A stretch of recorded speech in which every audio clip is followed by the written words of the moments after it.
Good morning मेरी प्यारी सभी यूट्यूब फैमिली। बिना कुकिंग ब्लॉग्स में आप सभी लोगों का बहुत बहुत स्वागत है। और आज मैं करने वाली हूँ किचन की सफाई। और किचन की सफाई में कौन कौन सी चीज़ें होती है जो कि हमारे किचन को सफाई करने के लिए बहुत ज़रूरी होता है, सब कुछ मैं आज इस वीडियो में आप लोगों के साथ में शेयर करने वाली हूँ। तो सबसे पहले तो हमें सुबह उठकर खाना बनाकर रेडी कर लेना है, क्योंकि जब भी हम लोग किचन की सफाई करते हैं तो किचन हमारा पूरा अस्त व्यस्त हो जाता है, जिसकी वजह से फिर खाना बनाने में हमें टाइम पे दिक्कत जाएगी। इसलिए सबसे पहले खाना बनाकर इसे रेडी करके हमें एक साइड में कर देना है और फिर हमें किचन की सफाई की शुरुआत करना है। तो मैंने खाना बनाकर रेडी कर लिया है और अब हमें करना है किचन की सफाई। तो किचन में जितना भी हमारा सामान रखा हुआ होता है उसे सबसे पहले तो हमें बाहर निकाल लेना है, क्योंकि बाहर निकालने के बाद में किचन हमारा पूरा खाली हो जाता है और खाली जगह को क्लीन करने में बहुत आसानी जाती है। तो सबसे पहले जितने भी हमारे डिब्बे वगैरह रखे रहते हैं, बहुत सारे बर्तन रखे रहते हैं, वैसे तो हम लोग जमाते ही रहते हैं, लेकिन फिर भी वो इधर उधर अस्त व्यस्त हो ही जाता है। कभी कभी होता है कि बहुत जल्दबाजी में हम लोग काम करते हैं, जहाँ का डिब्बा निकालते हैं वहाँ का डिब्बा हम लोग नहीं रख पाते हैं और वो वहीं रखा रहता है। तो ये इस तरीके के ना हमें सारे बर्तन एक साथ में निकाल कर अलग कर देना है और इसे फिर हमें क्लीन भी करना होगा। तो सफाई करने से पहले हमने जो बर्तन निकाल के रखे हैं उसे हमें क्लीन करके धूप में रख देना है, ताकि जमाने के लिए आसानी हो। तो यहाँ पर मैंने क्लीन करने के लिए छोड़ दिया है बर्तन, और सबसे पहले मुझे करना है यहाँ की सफाई, पूरे अपने जो ड्राज बने हैं उनकी। तो यहाँ मैंने आधा मग्गा पानी लिया है और विम लिया है। विम को इसमें अच्छे से हमें मिक्स कर लेना है, जिससे कि बहुत ही जल्दी और किचन की हमारी क्लीनिंग हो पाएगी। अब यहाँ पे हमने लिया है स्क्रब, जो कि इससे बहुत जल्दी जो थोड़ी बहुत भी जैसे गंदगी जो हमारे ड्राज में लगी रहती है वो आसानी से निकल जाएगी। और ऐसा थोड़ा दरदरा सा ही मैंने टॉवेल का एक कपड़ा लिया है। तो बस जो हमने विम मिक्स करके रखा है उसे हमें डिप करना है, जो हमारा ब्रश है, और उसे हमें थोड़ा हल्के हाथों से रगड़ते हुए हमें इसे क्लीन कर लेना है। मतलब इस तरीके से हमें थोड़ा सभी दूर ब्रश से हमें लगाकर छोड़ देना है 2 मिनट के लिए। और 2 मिनट के बाद में हमें फिर जो हमने यहाँ पर टॉवेल का जो कपड़ा लिया है उसी से हमें क्लीन करना है, क्योंकि ये जो हमारे ड्राज बने रहते हैं प्लाई वाले, इसमें हम लोग पानी का ज़्यादा उपयोग नहीं कर सकते हैं, मतलब अच्छे से धुल नहीं सकते हैं। लेकिन बस तुरंत हमें इसे क्लीन करना है और क्लीन करके कपड़े से पोंछ लेना है, ताकि हमारी प्लाई वगैरह फूले नहीं।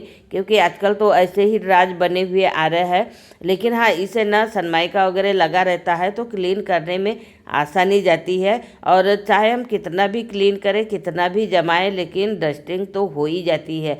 तो बस इसी तरीके से ना हमें पूरे जितने भी हमारे ड्राज बने हैं उसे हमें क्लीन करके तैयार कर लेना है। और इसे 1 घंटे के लिए लगभग पंखा चालू करके हमें छोड़ देना है, ताकि इसमें जो भी नमी है वो सूख जाए। तो यहाँ मैंने 1 घंटे के लिए क्लीन करके छोड़ दिया है पंखा चालू करके।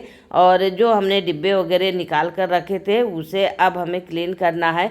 तो ये क्लीन तो मैंने मतलब समय के पहले ही, मतलब 4 से 5 दिन पहले ही क्लीन कर लिया था, क्योंकि जब भी मुझे किचन की सफाई करना रहेगा तो बस ऊपर से कपड़ा मारना है और इसे जमाना है। तो इसलिए मैंने पहले साफ़ कर लिया था, लेकिन जैसे तैसे उसे अंदर जमा दिया था, क्योंकि नीचे बहुत ज़्यादा कचरा हो जाता है।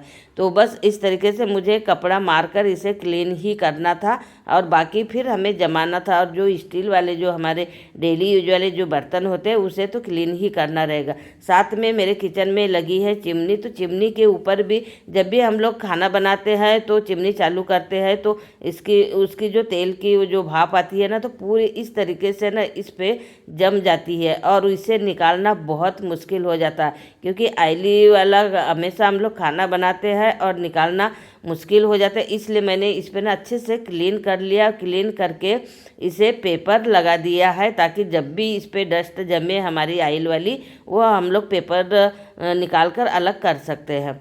अब उसके बाद में जो हमने क्लीन करके रखे हैं हमारे ड्राज, उस पे हमें लगा देना है पेपर वगैरह या फिर कवर वगैरह, तो जिससे कि हमारा क्लीन एकदम क्लीन ही रहेगा। मतलब बार बार हमें साफ़ करने की ज़रूरत नहीं पड़ेगी, क्योंकि जब भी दीपावली वगैरह आती है ना, तो उस समय में ना हम लोग एकदम डीप क्लीनिंग गहराई से, मतलब कहीं पे भी दाग नहीं रहना चाहिए, इस तरीके की हम लोग क्लीनिंग करते हैं।